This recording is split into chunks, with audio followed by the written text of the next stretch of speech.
As I record these few words of support for Brendan Murphy, I'm sitting in my hotel room in central New York, waiting for a flight to Europe.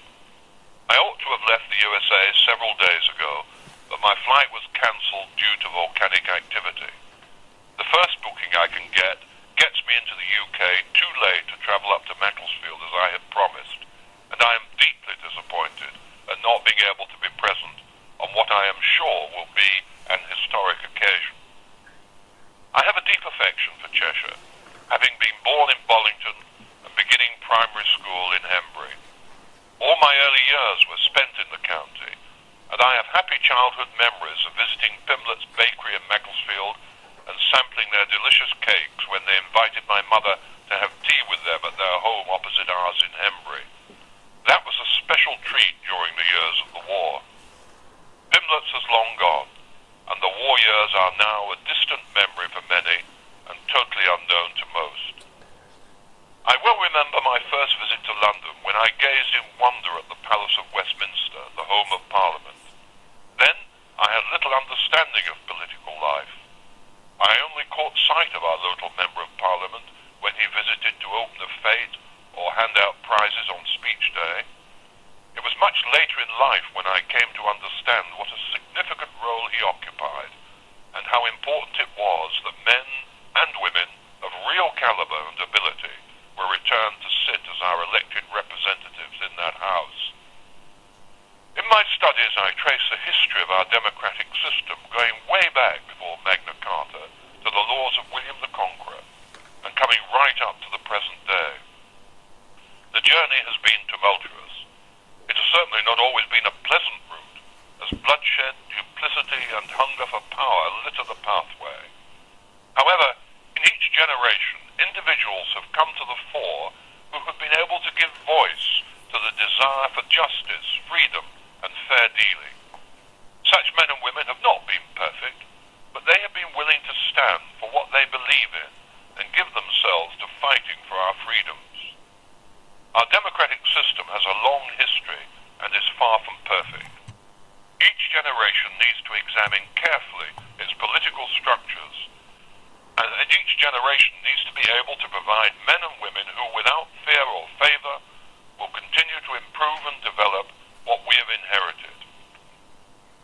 As I'm writing this in New York, the Gettysburg Address delivered by Abraham Lincoln comes to mind, and here I quote, "Under God, we shall have a new birth of freedom, and that government of the people, by the people, for the people, shall not perish from the earth."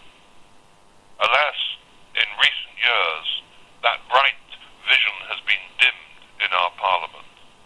We have certainly experienced government of the people, but it has frequently been by the party, for the party. I am certainly not against political parties as such. It can be for the benefit of the country if men and women gather together around a common cause and seek to pursue it. However, we've got to the stage where the party has become dominant. How many members of Parliament expressed their opposition to the war in Iraq? Many. When it came to the vote in Parliament, they were required to submit to the party whip and silence their own conscience. One might ask that when they silenced their inner voice and ignored the wishes of the majority of their constituents, were they thinking of their own political careers, or were they being true to their high calling? I shall not give further examples, but you know as well as I that there are many. Parliament has become dominated by political parties and career politicians. The country deserves better. Brendan is a local man with a long history of distinguished public service. He is a personable man who possesses the ability to listen to people. He also has the courage to express his own views without fear or favor. Most importantly, he is not seeking high political office, nor is he the servant of any political party. It is my belief that Parliament urgently needs such men and women at this time in our history, for our Parliament is in urgent need of reform. Waste by government is excessive. Bureaucracy at central and local levels multiplies at considerable cost to us all.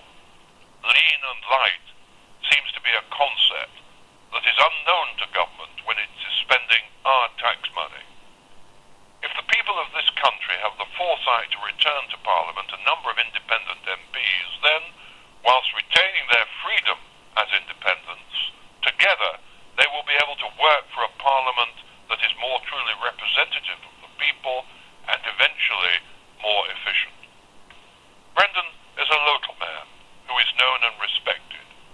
He would be the first to admit that he will not in any way be able to resolve all the issues that he confronts, nor will he be able to meet the wishes of all his constituents.